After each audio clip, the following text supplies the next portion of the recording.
Me too ಚಳವಳಿಗೆ justice Hema ವರದಿಯು ಕೊಡುವ ಕಾರಣಗಳು. ವಿಶೇಷ ಕಾರ್ಯಕ್ರಮಕ್ಕೆ ಸ್ವಾಗತ. ನಾನು ಕಾವ್ಯ. ಚಲನಚಿತ್ರ ಕ್ಷೇತ್ರವನ್ನ ಲೈಂಗಿಕ ಶೋಷಣೆಯ ರಂಗವೆಂದೇ ಬಹುತೇಕರು ವರ್ಣಿಸುತ್ತಾರೆ. ಇಲ್ಲಿ ಸುಳ್ಳು ಆರೋಪಗಳಿಗೂ ಕೊರತೆಯೇನೂ ಇಲ್ಲ ಎನ್ನಲಾಗಿದೆ. ಇತ್ತೀಚೆಗೆ ಮಲಯಾಳಂನ ಚಿತ್ರರಂಗಕ್ಕೆ ಸಂಬಂಧಪಟ್ಟಂತೆ ಹೊರಬಿದ್ದಿರುವ ಜಸ್ಟಿಸ್ ಹೇಮಾ ಸಮಿತಿ ವರದಿಯು ಅದನ್ನ ಇನ್ನಷ್ಟು ಪುಷ್ಟೀಕರಿಸಿದೆ. ಇದು ಒಂದೇ ಒಂದು ಚಲನಚಿತ್ರ ರಂಗಕ್ಕೆ ಸಂಬಂಧಿಸಿದ ಸಂಗತಿಯಲ್ಲ. ಹಾಗೆಂದ ಕೂಡಲೇ ಬೇರೆಲ್ಲ ಕ್ಷೇತ್ರಗಳಿಗೆ ಸಾಚಾ ಎಂದು ಹೇಳಲು ಬರುವುದಿಲ್ಲ. ಒಂದು ಕಾಲದಲ್ಲಿ ಮದುವೆಯೇ ಇರಲಿಲ್ಲವಾದ್ದರಿಂದ ಇದನ್ನ ಅಪರಾಧವೆಂದು ಪರಿಗಣಿಸಲಿಲ್ಲ. 4,500 ವರ್ಷಗಳಷ್ಟು ಹಿಂದೆ ರಾಜಸತ್ತೆಗಳು ತಮ್ಮ ಮದುವೆಗಳ ಬಗೆಗೆ ಲೆಕ್ಕ ಇಡದಿದ್ರೂ ಅದಕ್ಕೆ ಬೇಲಿ ಹಾಕಿದವು. ಅದರಲ್ಲೂ ಪಟ್ಟದರಸಿಯ ನೆತ್ತರು ಮತ್ತು ಪಾವಿತ್ರ್ಯತೆ ರಾಜಸತ್ತೆಯದೇ ಆಗಿರಬೇಕು ಎಂದು ಬಯಸಿದವು. ಅದು ನಿಧಾನವಾಗಿ ಜನಸಾಮಾನ್ಯರಿಗೂ ಹರಡಿ 2,500 ವರ್ಷದ ಹಿಂದೆಯಷ್ಟೇ ಮದುವೆ ಎನ್ನುವುದು ಸಮಾಜದಲ್ಲಿ ಅತ್ಯಗತ್ಯ ಎನಿಸಿತ್ತು. 2,300 ವರ್ಷಗಳ ಹಿಂದೆ ಭಾರತದಲ್ಲಿ ಮೇಲ್ಜಾತಿಯವರು ತಮ್ಮ ಜಾತಿಯವರೊಡನೆಯೇ ಮದುವೆ ಎಂದು ನಿಂತರು. ಹಾಗಾಗಿ ಭಾರತದಲ್ಲಿ ಜಾತಿ ವ್ಯವಸ್ಥೆಯು ಗಟ್ಟಿಯಾಯಿತು. ಜಾತಿಯೊಳಗಡೆ ಮದುವೆ ಎನ್ನುವುದು ಸಂಪ್ರದಾಯವಾಯಿತು. ಆದರೆ ಅಕ್ರಮ ರತಿ ಸಂಬಂಧಕ್ಕೆ ಜಾತಿಯ ಬೇಲಿ ಇರಲಿಲ್ಲ. ಇದು ಎಲ್ಲಾ ಕಡೆ ಇದ್ದು ಚಿತ್ರರಂಗವು ಇದೇ ಸಮಾಜದ ಒಂದು ವಿಭಾಗವಾದುದರಿಂದ ಅದರಲ್ಲೂ ಲೈಂಗಿಕತೆ ಇದೆ, ಲೈಂಗಿಕ ಶೋಷಣೆಯೂ ಇದೆ. ಲೈಂಗಿಕ ಶೋಷಣೆ ಎಲ್ಲಾ ಕ್ಷೇತ್ರಗಳಲ್ಲೂ ಬಲಾಢ್ಯರಿಂದ ನಡೆಯುತ್ತಲೇ ಇರುತ್ತದೆ.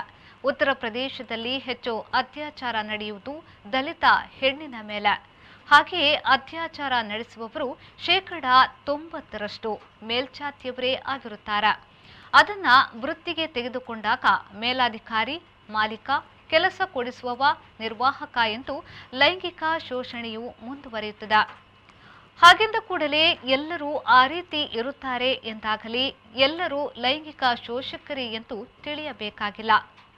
ಕೆಲವರು ಬಲಾತ್ಕಾರಿಗಳಾದ್ರೆ, ಕೆಲವರು ಅವಕಾಶ ಸಿಕ್ಕಿದ್ರೆ ಒಂದು ಕೈ ನೋಡುವವರು.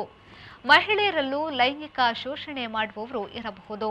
ಆದರೆ ಅವರ ಪ್ರಮಾಣವು 1-2% ಇದ್ರೆ ಹೆಚ್ಚು. ಈಗ ಮಲಯಾಳಂ ಚಿತ್ರರಂಗದ ಲೈಂಗಿಕ ಶೋಷಣೆ ಬಗೆಗೆ ಹೊರಬಂದಿರುವ ಜಸ್ಟಿಸ್ ಹೇಮಾ ಸಮಿತಿಯ ವರದಿಯ ಒಳ ಹೋರಣವೇನು?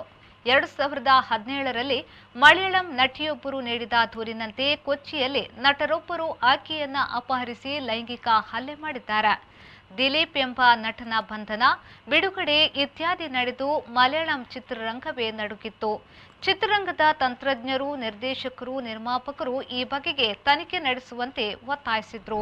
ಅದರಂತೆ ಆಗಿನ ಕೇರಳ ಸರ್ಕಾರವು 2017ರ ಮೇ ತಿಂಗಳಲ್ಲಿ ನಿವೃತ್ತ ಹೈಕೋರ್ಟ್ ಜಸ್ಟಿಸ್ ಹೇಮಾ ಅವರ ಅಧ್ಯಕ್ಷತೆಯಲ್ಲಿ 3 ತನಿಖಾ ಸಮಿತಿಯನ್ನ ರಚಿಸಿತ್ತು. 2019ರ ಡಿಸೆಂಬರ್ನಲ್ಲಿ ಸಮಿತಿಯು 295 ಪುಟಗಳ ವರದಿಯನ್ನ ಆಗಿನ ಮುಖ್ಯಮಂತ್ರಿ ಪಿಣರಾಯಿ ವಿಜಯನ್ ಅವರಿಗೆ ಸಲ್ಲಿಸಿತ್ತು. ವರದಿಯಲ್ಲಿ ಚಿತ್ರರಂಗದ ಸಾಕಷ್ಟು ಮಂದಿಯ ಹೆಸರು ಮತ್ತು ಆಂತರಿಕ ಉಲ್ಲೇಖ ಇರುವುದರಿಂದ ಅದನ್ನ ಸರ್ಕಾರವು ಬಹಿರಂಗಪಡಿಸಲು ಬಯಸಲಿಲ್ಲ.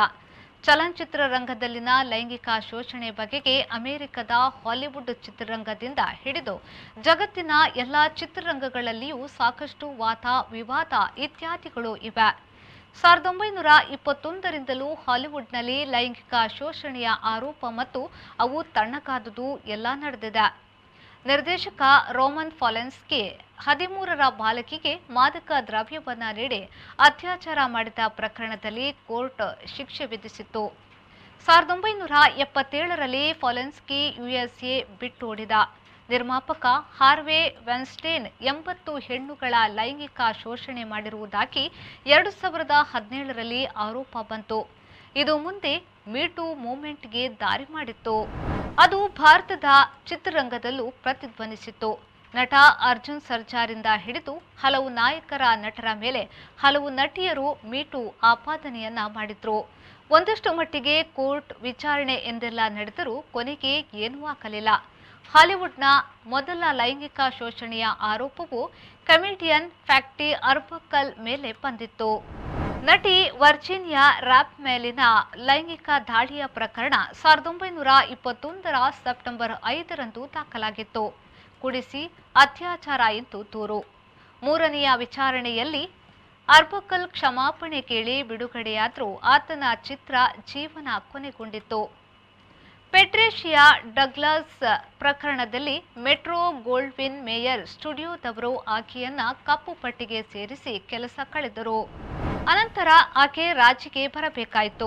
ಜಸ್ಟಿಸ್ ಹೇಮಾ ಸಮಿತಿಯ ವರದಿಯಲ್ಲೂ ರಾಜಿ ಮತ್ತು ಹೊಂದಾಣಿಕೆ ಮಾಡಿಕೊಳ್ಳದಿದ್ರೆ ನಟಿಯರನ್ನ ಕಪ್ಪು ಪಟ್ಟಿಗೆ ಸೇರಿಸಿ ಅವಕಾಶ ಸಿಗದಂತೆ ಮಾಡುತ್ತದಂತೆ ಮಲಯಾಳಂ ಚಿತ್ರರಂಗ.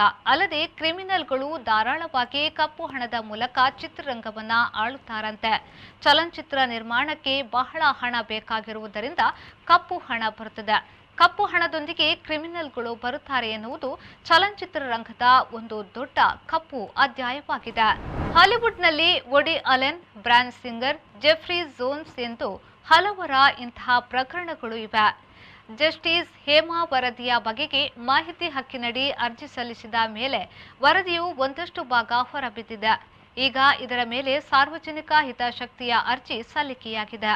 ಹಾಗಾಗಿ ಕೇರಳ ಹೈಕೋರ್ಟ್ ವಿಭಾಗೀಯ ಪೀಠವು ಆಗಸ್ಟ್ 22ರಂದು ಜಸ್ಟಿಸ್ ಹೇಮಾ ವರದಿಯನ್ನ ಸಂಪೂರ್ಣ ಹೊರಗಿಡುವಂತೆ ಆದೇಶವನ್ನ ನೀಡಿದೆ.